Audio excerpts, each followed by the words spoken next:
बिस्मिल्लाहिर्रहमानिर्रहीम। अस्सलामुअलैकुम। शेख फूड देसी किचन व्लॉग में आप सबका वेलकम। उम्मीद करती हूँ कि आप सब खैरियत से होंगे। एक नए व्लॉग में एक नई रेसिपी के साथ आज हम बनाने जा रहे हैं चिकन कोफ्ता की बहुत ही मज़ेदार रेसिपी, जो कि रेस्टोरेंट स्टाइल है। और जहाँ पे हमने आधा किलो चिकन का कीमा लिया था, उसको अच्छी तरह से हमने वॉश कर लिया था। वॉश करने के बाद हमने उसको एक प्लेट में डाल दिया। उसके बाद यहाँ पे हमने एक अदद प्याज लिया, जिसको अच्छी तरह से हमने चॉप कर लिया था। उसके बाद यहाँ पे हमने 2 टेबलस्पून सब्ज़ मिर्च कुटी हुई लिया और 1 टेबलस्पून लहसुन अदरक का पेस्ट लिया है। उसके बाद हमने प्याज को कुंडी डंडे में शामिल कर दिया, अच्छी तरह से उसको कूट लिया। उसके बाद हम इसमें मसाले डाल देंगे, जिसमें हमने सबसे पहले आधा चम्मच नमक का डाला, आधा चम्मच पिसा हुआ धनिया, आधा चम्मच हम इसमें लाल मिर्च पाउडर डालेंगे और आधा चम्मच भी हम इसमें हल्दी पाउडर शामिल कर देंगे। ये तमाम मसाले डालने के बाद हम इसमें आधा चम्मच गरम मसाला शामिल कर देंगे और अच्छी तरह से हम इसको मिक्स कर लेंगे, कोट लेंगे। उसके बाद हम इसमें लहसुन अदरक का पेस्ट शामिल कर देंगे और जो हमने लाल सब्ज़ मिर्चों का पेस्ट बनाया था, वो भी हम इसमें शामिल कर देंगे। अच्छी तरह से हम इसको कोट लेंगे। उसके बाद हम इसमें कीमा शामिल कर देंगे और उसको भी हम अच्छी तरह से कोट लेंगे। अगर आपके पास चॉपर हो तो आप उसमें तमाम मसाले डाल के चॉप भी कर सकते हैं। मेरे पास चॉपर नहीं थे, तो इसलिए मैंने इसको कुंडी डंडे में कोट लिया है। उसके बाद हम इसको हाथ की मदद से गोल गोल कोफ्ते बना लेंगे और बड़ी ही प्यारी सी आपने इसको शेप दे देनी है। अगर आप मेरे चैनल पे नए हैं और आपको रेसिपी पसंद आ रही है, तो एक प्यारा सा कमेंट कर दीजिएगा और चैनल को ज़रूर सब्सक्राइब कीजिएगा और बेल आइकन को प्रेस करना मत भूलिएगा, ताकि मेरी हर नई आने वाली वीडियो की नोटिफिकेशन आप लोगों तक बआसानी पहुँच सके। यहाँ पे तमाम कोफ्ते अच्छी तरह से बन के रेडी हो चुके थे। उसके बाद हमने एक प्यारी सी कढ़ाई ली थी, उसमें घी डाला है और उसके बाद हमने कोफ्ते इसमें शामिल कर दिए। कोफ्तों को हमने बहुत ज़्यादा फ्राई नहीं करना, लाइट सा हम इसको फ्राई करेंगे, जिससे इसका कलर भी बहुत प्यारा आ जाएगा और ये टूटेंगे नहीं। तो यहाँ पे माशाल्लाह से हमने इसको 2 से 3 मिनट तक अच्छी तरह से फ्राई कर लेना है, लो टू मीडियम फ्लेम पे। उसके बाद फिर हम इसको एक अलग से प्लेट में निकाल लेंगे। बिल्कुल ईजी रेसिपी। अगर मेहमान आ जाते हैं, आपको समझ ना आ रहा, तो आप इसको ज़रूर ट्राई कीजिएगा। रमज़ान स्पेशल में तो ये बहुत ही मज़ेदार बनती है, तो आपने इसको बनाकर ज़रूर ट्राई करना है और कमेंट करके मुझे लाजमी बताना है कि जब हमने बनाई थी तो हमारी रेसिपी कैसे बनी।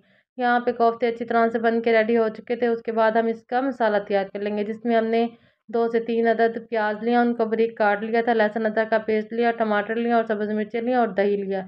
उसके बाद यहाँ पे अब हमने एक प्रेशर लिया और उसमें हमने प्याज शामिल कर दिए। प्याज में हमने घी शामिल कर दिया, जिस घी में हमने कोफ्ते फ्राई किए थे वो घी इसमें शामिल कर दिया था। उसके बाद हमने इसमें प्याज को लाइट ब्राउन करने के बाद हमने इसमें लहसुन अदरक का पेस्ट शामिल कर दिया और यहाँ पे प्याज और लहसुन अदरक का पेस्ट ब्राउन हो चुका था। उसके बाद हमने इसमें टमाटर और सब्ज़ मिर्ची शामिल कर दी हैं। याद रखिएगा, जब हमने इसमें टमाटर शामिल किए हैं और तभी हमने इसमें थोड़ा सा पानी शामिल कर दिया था। इसको मज़ीद 5 मिनट तक अच्छी तरह से मिक्स किया था, जिससे टमाटर अच्छी तरह से गल गए थे। उसके बाद हमने इसमें मसाला शामिल कर दिया, जिसमें हमने 1 चम्मच नमक का डाला, 1 चम्मच पिसा हुआ धनिया, 1 चम्मच लाल मिर्च पाउडर और 1 चम्मच इसमें हमने हल्दी पाउडर लिया। मसालों की क्वांटिटी आप अपने टेस्ट के मुताबिक कम या ज़्यादा कर सकते हैं। अच्छी तरह से मज़ीद हम इसको 5 मिनट तक अब भूनेंगे। फिर उसके बाद हम इसमें 2 चम्मच दही के शामिल कर देंगे। दही शामिल करने के बाद हमने इसको मज़ीद 2 मिनट तक अच्छी तरह से पकाना है। फिर उसके बाद हमने इसको ग्राइंडर मशीन में ग्राइंड कर लेना है, जिससे हमारे मसाले की ग्रेवी बहुत ही मज़ेदार बन के रेडी हो जाएगी।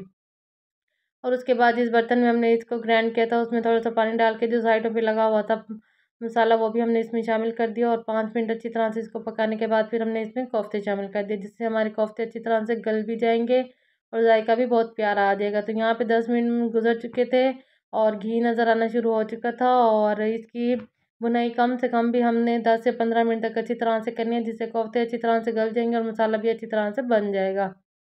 यहाँ पे माशाल्लाह से 5 से 6 मिनट गुजर चुके हैं और इसकी बुनाई अच्छी तरह से हो रही है और हमने मज़ीद इसकी अच्छी तरह से बुनाई कर लेनी है, जिससे इसका तमाम घी नज़र आना शुरू हो जाएगा और इसका जायका बहुत ही मज़ेदार हो जाएगा। और उसके बाद हमने इसमें 2 से 3 अदद सब्ज़ मिर्ची शामिल कर देनी है और लास्ट में हमने इसके ऊपर गरम मसाला शामिल कर देना है। और गरम मसाला शामिल करने के बाद हमने इसकी मज़ीद 5 मिनट तक अच्छी तरह से बुनाई कर लेनी है। फिर उसके बाद हमने इसका फ्लेम ऑफ कर देना है और बहुत ही मज़ेदार कोफ्ते बन के रेडी हो चुके हैं। उसके बाद हमने इसको एक अलग से बाउल में डाल लेना है। आपके पास जो चीज़ मौजूद हो आप उसमें डाल सकते हैं। अगर रेसिपी पसंद आए तो आपने एक लाजमी कमेंट करना है और चैनल को सब्सक्राइब कर देना है और एक प्यारा सा लाइक भी कर देना है। और लास्ट में हम इसके ऊपर सब्ज़ धनिया शामिल कर देंगे और यहाँ पे माशाल्लाह से फाइनल लुक आप इसकी देख सकते हैं, कितनी ही ज़बरदस्त, बहुत ही लाजवाब जायका। आप इसको नान के साथ भी ले सकते हैं और आप इसको रोटी के साथ भी ले सकते हैं। वीडियो को यहीं पे करते हैं एंड इंशाल्लाह कल मिलेंगे एक नए व्लॉग में एक नई रेसिपी के साथ। अल्लाह हाफ़िज़।